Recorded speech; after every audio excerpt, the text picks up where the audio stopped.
यदि आप हमें पौरव राष्ट्र का सैन्य बल दोगे तो मैं आपको यह सुनिश्चित करता हूं कि धनानंद कभी पौरव नरेश नहीं बन पाएगा। पौरव नरेश की परंपरा को मिटने से रोक दीजिए। निर्णय आपका, वचन हमारा। ओह,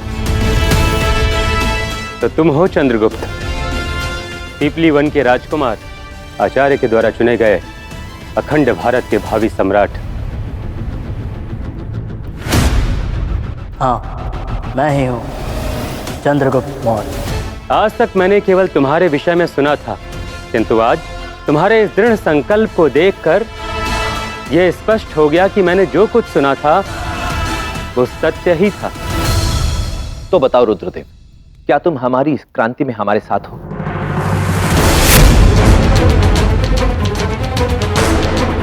आचार्य, मैं आपका और आपके इस स्वप्न का बहुत सम्मान करता हूं,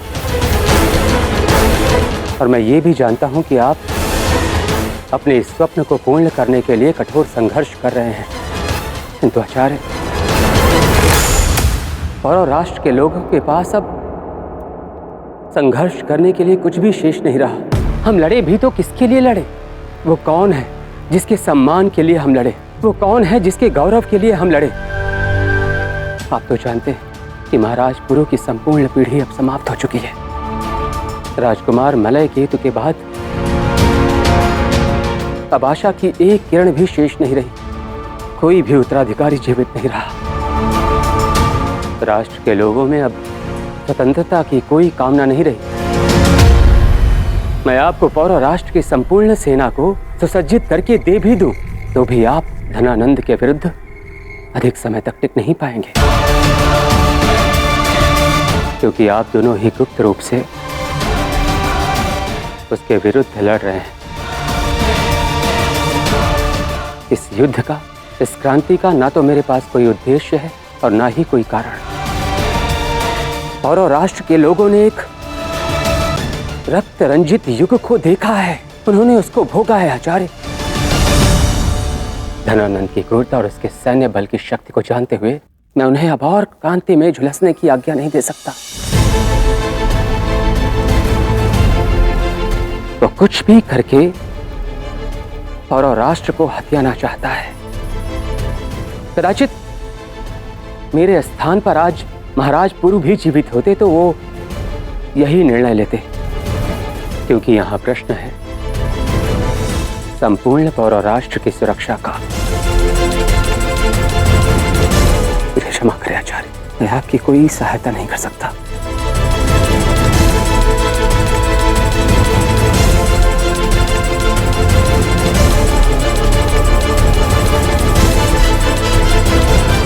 इसके ना करने से हताश हो चंद्रगुप्त।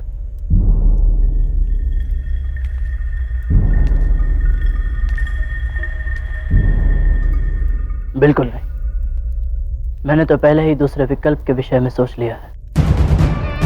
अच्छा, तो क्या है वो दूसरा विकल्प? हमें किसी भी प्रकार कल सुबह तक सेल्यूकस को अपने पक्ष में करना होगा, और उसके लिए अम्बिराज और सेल्यूकस के मध्य और मतभेद बढ़ाने होंगे। उनके मध्य के विश्वास का अंत करना होगा,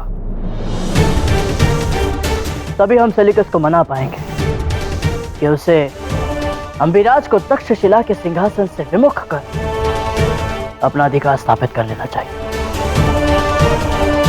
इसलिए संधि के टूटने में हम सभी का हित है आचार्य। चंद्रगुप्त, मैं कितना उल्लासित होता हूं ये सोचकर कि तुम अभी सम्राट नहीं बने हो, परंतु फिर भी दिन प्रतिदिन तुम्हारी सोच एक सम्राट की भांति विकसित हो रही है। हम ऐसा ही करेंगे। कल विवाह की रस्में आरंभ होने के साथ ही हमारी योजना का आरंभ भी होगा, और साथ ही सेल्यूकस और अम्बिराज के मध्य संधि भी कल ही टूटेगी, और इसी अवसर का लाभ उठाकर हम दुर्धरा को भी वहां से छुड़वा लेंगे।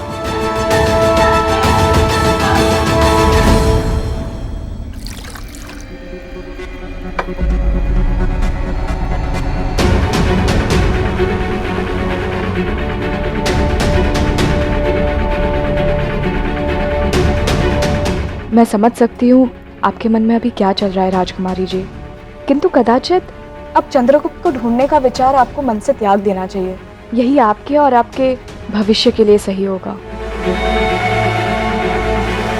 इस समय मुझे किसी से भी बात करने की कोई इच्छा नहीं, और तुम्हें ये हल्दी की रस्म सुचारू रूप से करवाने का दायित्व दिया गया है ना, तो केवल उसी पर ध्यान दो, समझी? जी राजकुमारी। कितना सिखा पढ़ाकर भेजा था शिप्रा को, किंतु दुर्धरा फिर भी अपने भेद नहीं खोल रही। अपनी सबसे प्रिय सहेली के साथ भी अपने मन की बातें नहीं कर रही। कुछ समझे महामाते? जी महामहिम।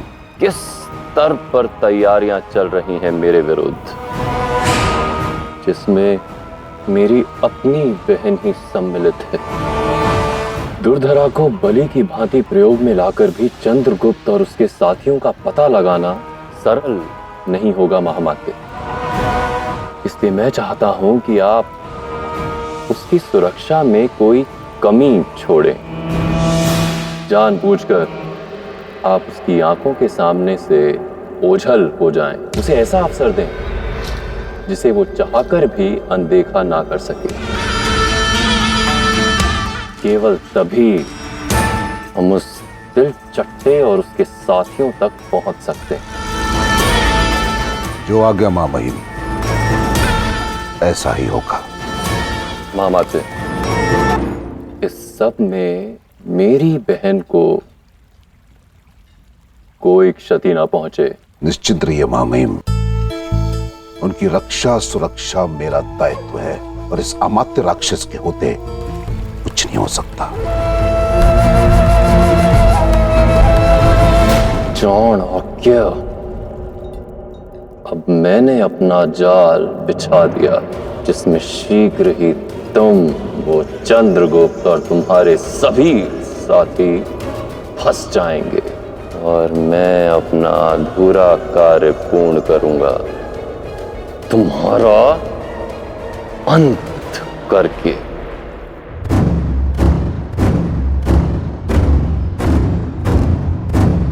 समय आ गया है जब हमें विभाजित होकर अपनी आगे की योजना को पूरा करना होगा।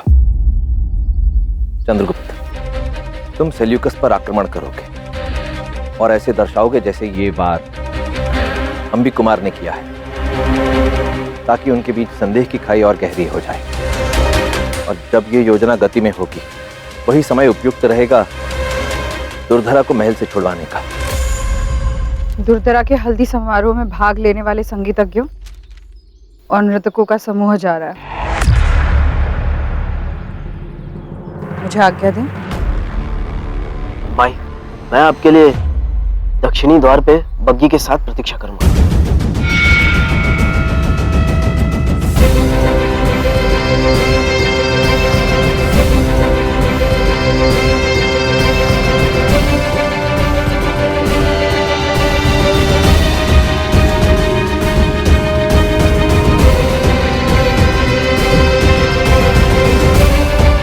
सावधान धनानंद, शीघ्र ही चंद्रगुप्त तुम्हारे षड्यंत्र का अंत कर राजकुमारी दुर्धरा को तुम्हारी ही दृष्टि के सामने से निकाल कर ले जाएगा।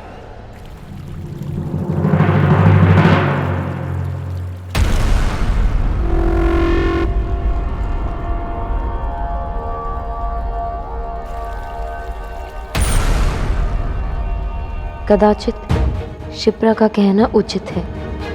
मैं क्यों आशा की डोर थामे बैठी हूँ कि चंद्रगुप्त आएगा और मुझे इस झूठे विवाह से बचाएगा।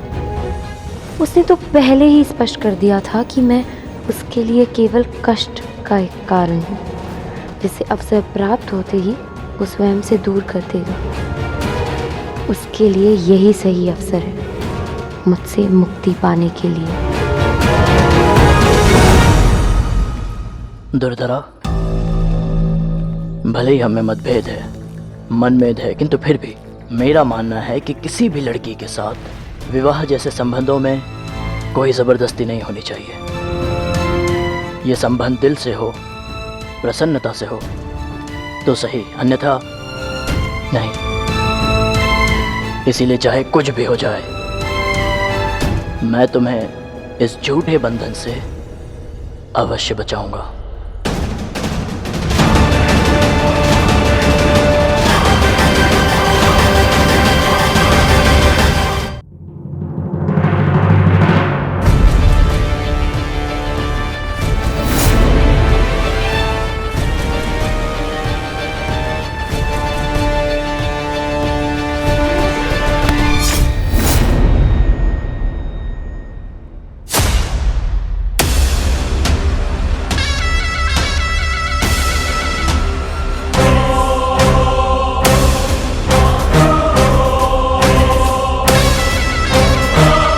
मेरी प्यारी बहन कितनी सुंदर लग रही है।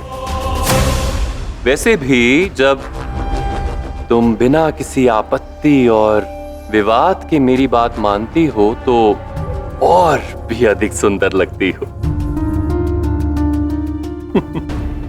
कल सब कुछ ठीक हो जाएगा, तुम्हारा विवाह हो जाएगा और पौरव राष्ट्र मेरा हो जाएगा। यदि सब कुछ आपकी योजना के ही अनुसार हो रहा होता ना सम्राट, तो आप इस विवाह में इतनी शीघ्रता नहीं दिखाते। तिथि में ये परिवर्तन आपके भय को दर्शाता है।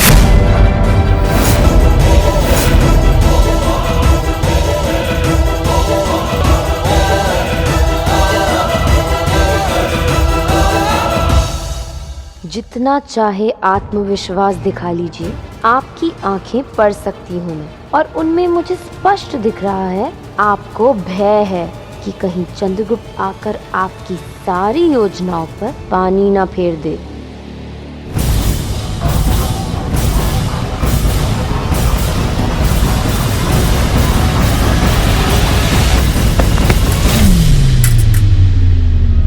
आर्य, ओ क्षमा करें राजकुमार, वो विवाह की भाग दौड़ में मैंने देखा ही नहीं कि आप इसी ओर आ रहे हैं। राजकुमार, आप सज्ज नहीं है। समारोह किसी भी क्षण आरंभ हो सकता है और राजकुमारी दुर्धरा की हल्दी की रस्म भी बस अब आरंभ ही होने वाली है। उस दुर्जन सिंह को वस्त्र और आभूषण दोनों लाने के लिए कहा गया था, पता नहीं कहाँ चले गया वो। उन यवन सैनिकों ने बिल्कुल सही कहा था, भारतीय आलसी और कामचोर होते हैं, उन पर विश्वास किया नहीं जा सकता। दरिद्र भारतीय, दरिद्र। शांत हो जाइए राजकुमार। भला इतनी छोटी सी बात के लिए देश को अपशब्द कहना गलत है। अरे गर्त में जाए देश, बस एक बार मैं मगध का दामाद बन जाऊं, उसके बाद अपनी सेना में केवल मैं यवन सैनिकों को नियुक्त कराऊंगा। उनकी कार्यशैली पसंद है मुझे, कर्मठ और निष्ठावान होते हैं वो। आप चिंता ना करें राजकुमार, मैं आपके पोशाक आपके कक्ष में बस लेकर आता हूँ। ठीक है।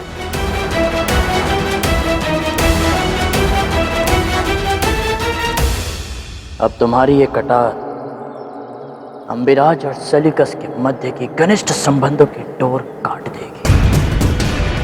ये एक ऐसा वार करेगी जिसका तोड़ नहीं होगा तुम्हारे पास।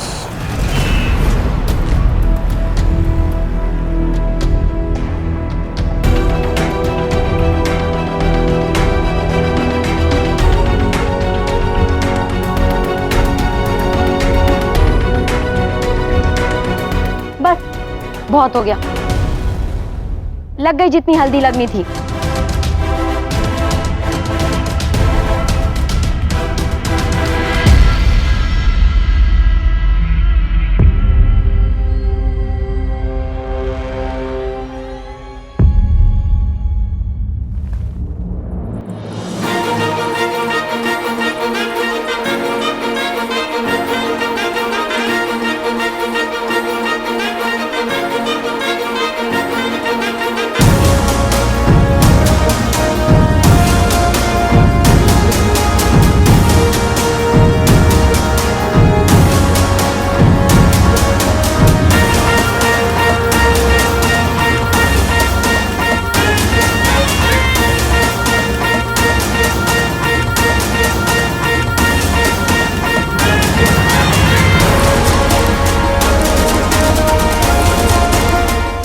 ये सब?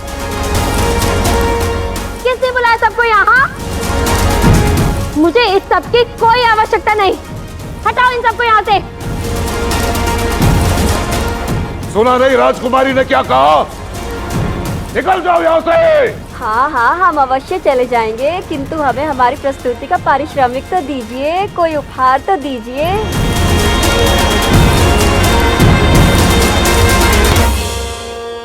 तुम्हारा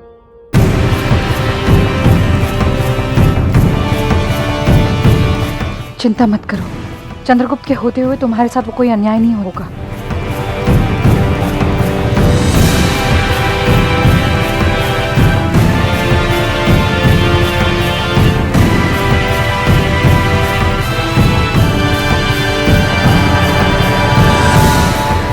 स्थूल दक्षिणी द्वार पे एक बग्गी के साथ तुम्हारी प्रतीक्षा कर रहा है। गुलाब कक्ष में मैंने तुम्हारे लिए एक नृत्यांगना की पोशाक रखी है। जाओ और जाकर उसे धारण कर लो, ताकि हम सरलता से यहाँ से निकल सकें। निकलो यहाँ से। चल।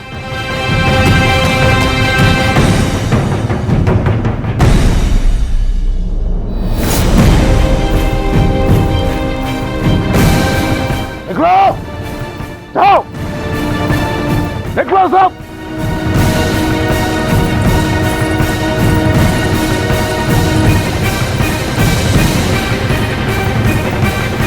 इस विद्वान के लिए क्षमा चाहूंगा राजकुमारी। अब मैं यही रुकूंगा ताकि आपको कोई परेशानी ना हो।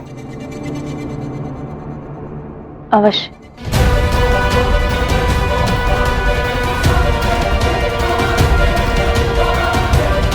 मुझे अमात्य की दृष्टि से बचकर शीघ्र अतिशीघ्र गुलाब कक्ष में जाना होगा।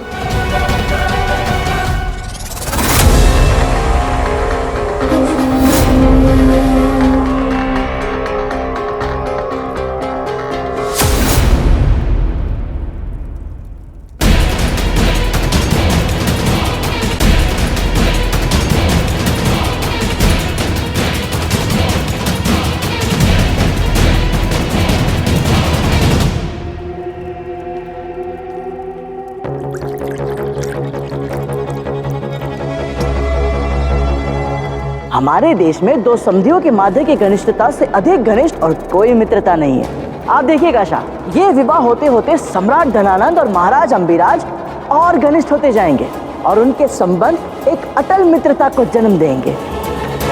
तुमसे भूल हुई है, शाह से क्षमा मांगो और जाओ यहाँ से। नहीं, मैंने कोई भूल नहीं की है। वो लोग इसी के योग्य थे और मैं किसी से क्षमा नहीं मांगूंगा। सब कुछ इतना सुंदर, इतना भव्य है, तो फिर शुभ कार्य में विलंब क्यों? इसलिए हमने ये निर्णय लिया कि ये विवाह निर्धारित समय से पूर्व संपन्न किया जाएगा। शाह, जश्न शादी शुरू हो चुकी है, सभी आपका इंतजार कर रहे हैं। मुझे इस शादी से कोई लेना देना नहीं। मुझे क्या फर्क पड़ता है? ना मेरी बहन है और ना मेरा बेटा। बेगानी शादी में अब्दुल्ला दीवाना है। जाओ यहाँ से। लेकिन शाह, मैंने कहा जाओ यहाँ से।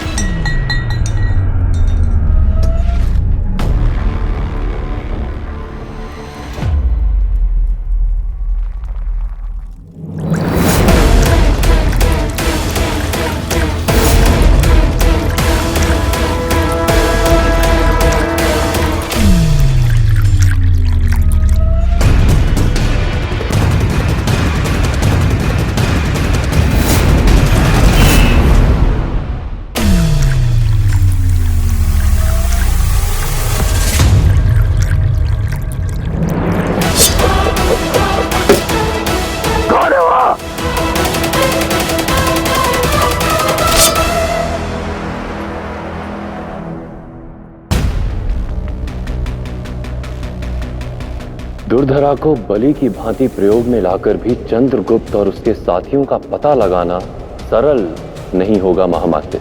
इसलिए मैं चाहता हूं कि आप उसकी सुरक्षा में कोई कमी छोड़ें। जानबूझकर आप उसकी आंखों के सामने से ओझल हो जाएं।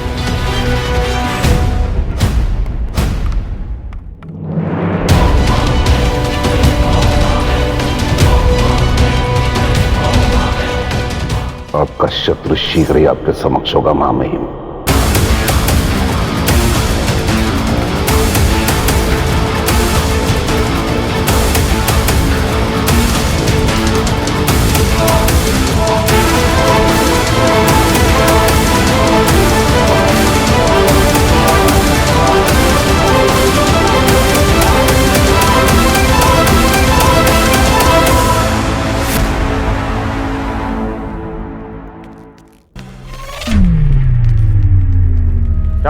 मैं आप ही को ढूंढ रहा था।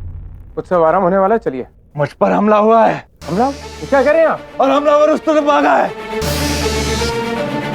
सैनिकों!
ये सब क्या हो रहा है?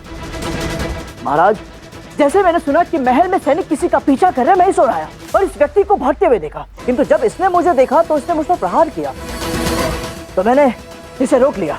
अच्छा किया आर्य। अब इसके चेहरे से नकाब हटाओ। मैं भी देखना चाहता हूं कि इतनी किसकी जरूरत जो शाह शल्कस पे हमला करे। जी शाह।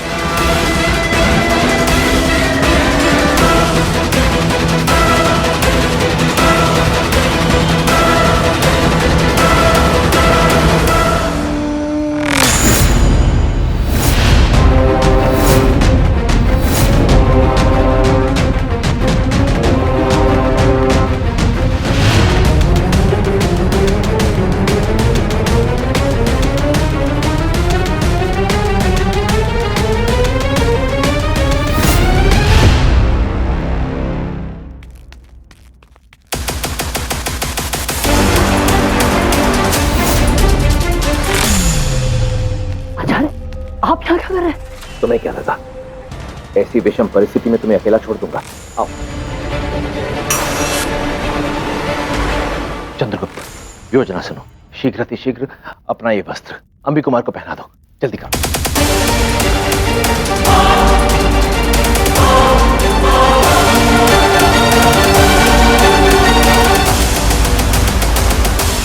अंबी कुमार गुस्ताख, गद्दार। शाह, ये संभव नहीं है। शाह, परिस्थिति वश कोई भूल हुई है। राजकुमार ऐसा नहीं कर सकते, कदापि वो ऐसा नहीं कर सकते। आप पे वार करने की वो कल्पना भी नहीं कर सकते शाह। अगर ये महज भूल है तो इसको साबित करने के लिए कोई सबूत होगा। वो क्या कहते हैं तुम्हारी जुबान में? प्रमाण। प्रमाण? हाँ।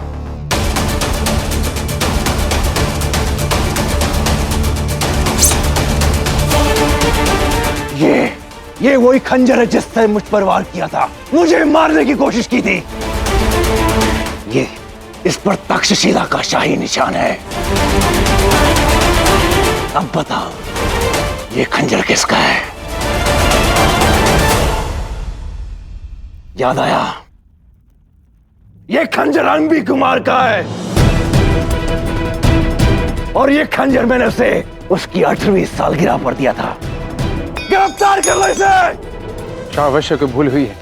शाह, ये संभव नहीं। शाह, कदापि संभव नहीं। अंबी कुमार आप पे वार नहीं कर सकता। वो आप पे वार करने की कल्पना नहीं कर सकता। शाह, ये संभव नहीं है। शाह,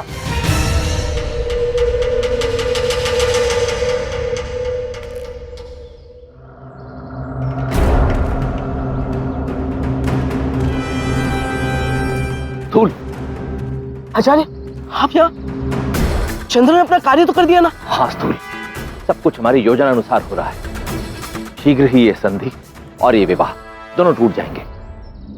परंतु महारानी और दुर्धरा कहाँ है? पता नहीं आचार्य, अब तक तो उन्हें यहाँ पहुंच जाना चाहिए था।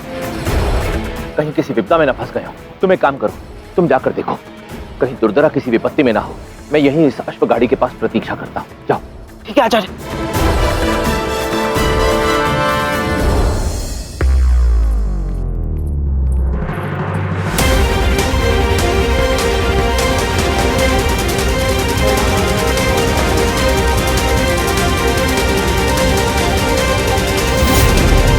कहाँ है आप महारानी मूरा?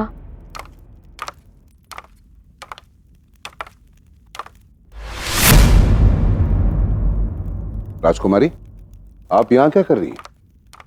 हल्दी के रस्म में सब आपकी प्रतीक्षा कर रहे हैं। चलिए आप मेरे साथ। वो मुझे वहाँ भीड़ में बहुत घुटन हो रही थी, इसलिए मैं थोड़े समय के लिए यहाँ आ गई। विधि का मुहूर्त निकला चला राजकुमारी, हमें शीघ्र निकलना होगा। जी।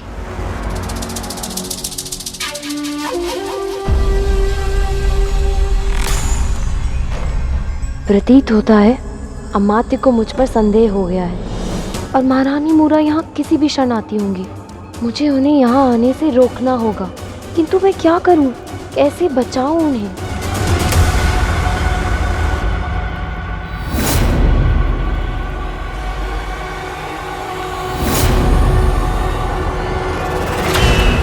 राजकुमारी आइए, सब प्रतीक्षा कर रहे हैं।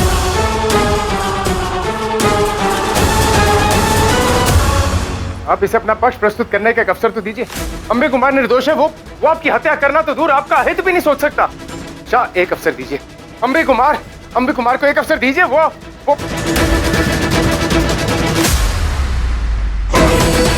मुझे तुरंत जाके राजकुमारी को सूचित करना चाहिए।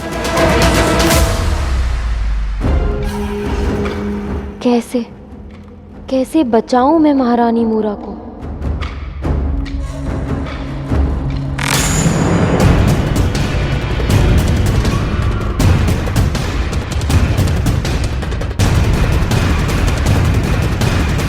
अमात्य जी राजकुमारी, मैं इस महल से आज भागने वाली थी,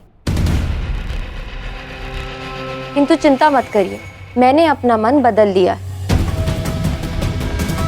सम्राट ने मेरे विवाह की तिथि में इसीलिए परिवर्तन करवाया क्योंकि वो चाहते थे कि मैं विद्रोह करूं।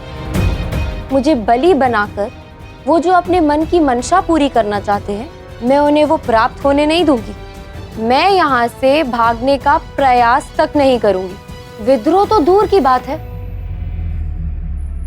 चलिए चलकर बाकी की रस्म पूरी करते हैं। आइए।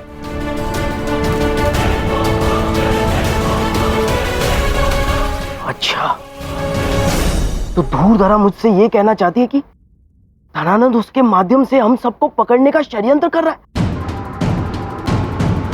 मुझे माई को बचाना होगा।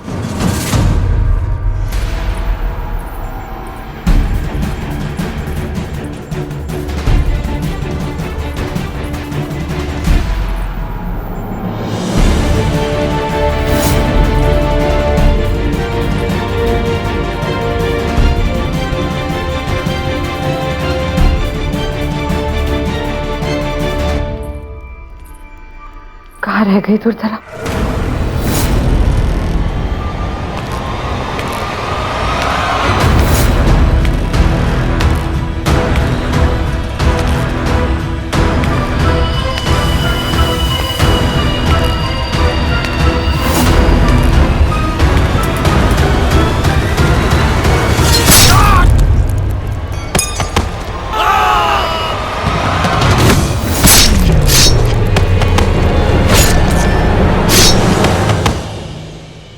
क्या हो रहा है? छोड़ो मुझे! एक और लमसर तुम्हारी गर्दन दर्द लगोगी, समझे? आप पर वार करने वाला ये नहीं है मित्र सेल्यूकस।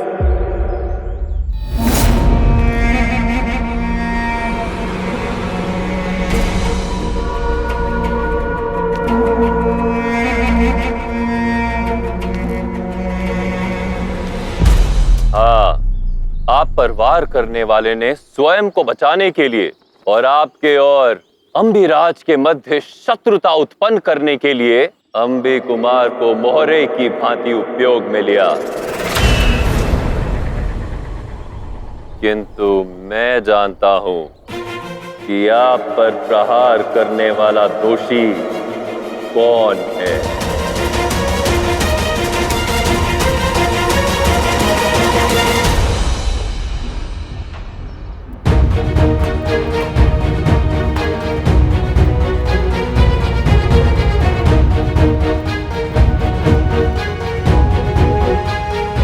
चंद्रगुप्त, मुझे पूर्ण विश्वास है कि तुमने मुझे इस विवाह से बचाने के लिए बहुत प्रयास किए होंगे। उसके लिए मैं तुम्हारी आभारी भी हूँ, किंतु कदाचित मेरे भाग्य में अंबी कुमार के नाम की लाली रचना ही लिखा था, और भाग्य से तो कोई किसी को नहीं बचा सकता।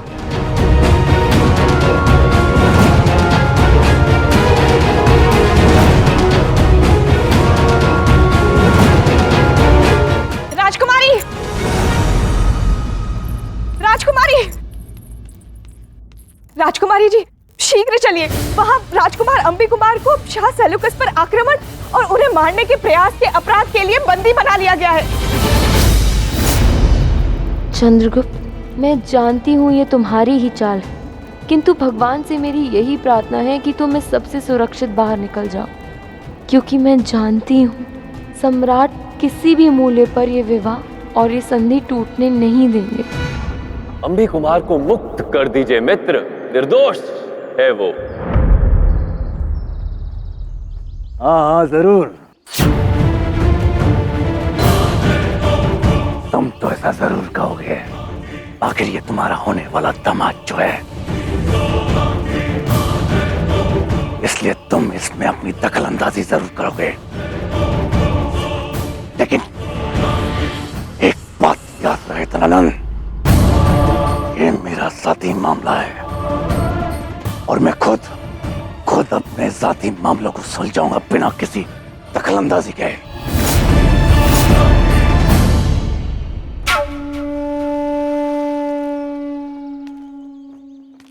अवश्य, किंतु जैसे अंबी राज मेरे समधी हैं, वैसे ही आप मेरे मित्र हैं सेल्यूकस।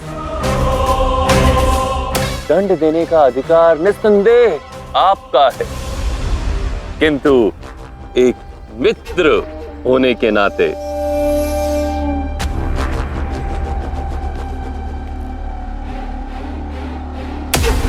मैं तुम्हें एक निर्दोष राजकुमार को दंड नहीं देने दूंगा,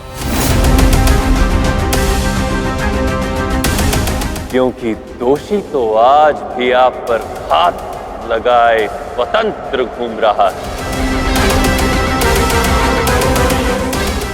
अंबी कुमार को दंड देने से न केवल आपकी गरिमा को ठेस पहुंचेगा, अपितु एक पिता का हृदय भी आहत होगा।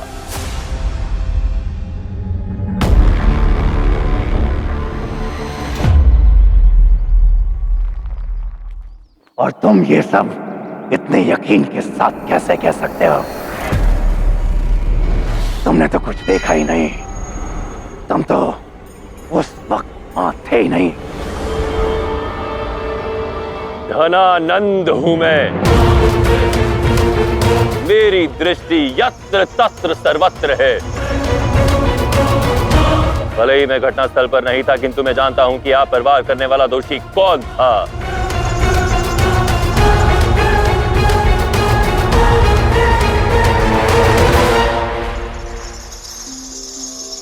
जो प्रत्यक्ष है वो सत्य नहीं। सारी घटनाएं जो घटित हो रही हैं, उसे बड़ी ही कुशलता पूर्वक रचा गया है मित्र।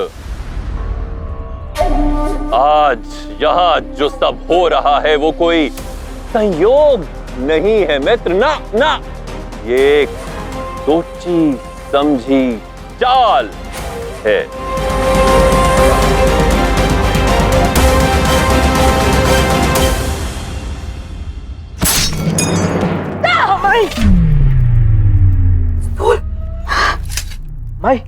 हमें तुरंत यहाँ से निकलना होगा। नहीं, दुर्धरा को लिए बिना मैं यहाँ से नहीं जाऊंगी। किंतु माई, उसी ने मुझे ये संदेश भेजा है कि वो हमारे साथ नहीं जा पाएगी। सिर्फ इतना ही नहीं माई, हम सबको उसके माध्यम से पकड़ने का ये षड्यंत्र खुद धनानंद ने रचा था। क्या? इसलिए माई, हमें यहाँ से शीघ्र निकलना होगा। और वैसे भी माई, उस अंबी कुमार को चंद्र फंसाने में सफल हो गया है। वो धूर्धरा को बचाने के लिए भी कोई ना कोई मार्ग तो ढूंढ ही लेगा। आप चलिए, चलिए माई, शीघ्र। देखो धनानंद, आज मुझ पर मेरी जमीन पर हमला हुआ है, मुझे मारने की कोशिश की है, तो मेरे पास तुम्हारी ये पहेलियां बुझाने का वक्त नहीं। अगर ये गुनहगार नहीं तो कौन है? कोई घर का भेदी है जिसने ये कार्य किया है, जो चाहता है मगध और तक्षशिला के मध्य युद्ध हो जाए, जो इस संधि के विरुद्ध है, जो इस विवाह के विरुद्ध है, वही है जिसने ये सारा षड्यंत्र रचा है। वो आपके और मेरे मध्य शत्रुता की ऐसी खाई बनाना चाहता है जिससे संधि कभी ना हो, और साथ ही आप और अंबिराज शत्रु बन जाएं। वो आस्तीन का सांप है आर्य।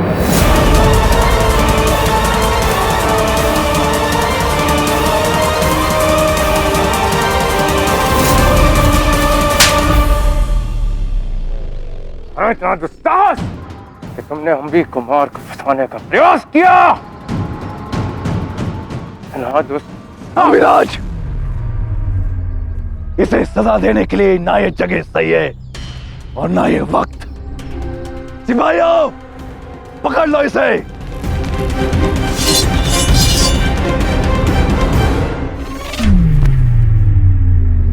तुम बड़े ही रोचक व्यक्ति हो। तुम्हें देखकर एक रोचक दास का स्मरण होता है आर्य।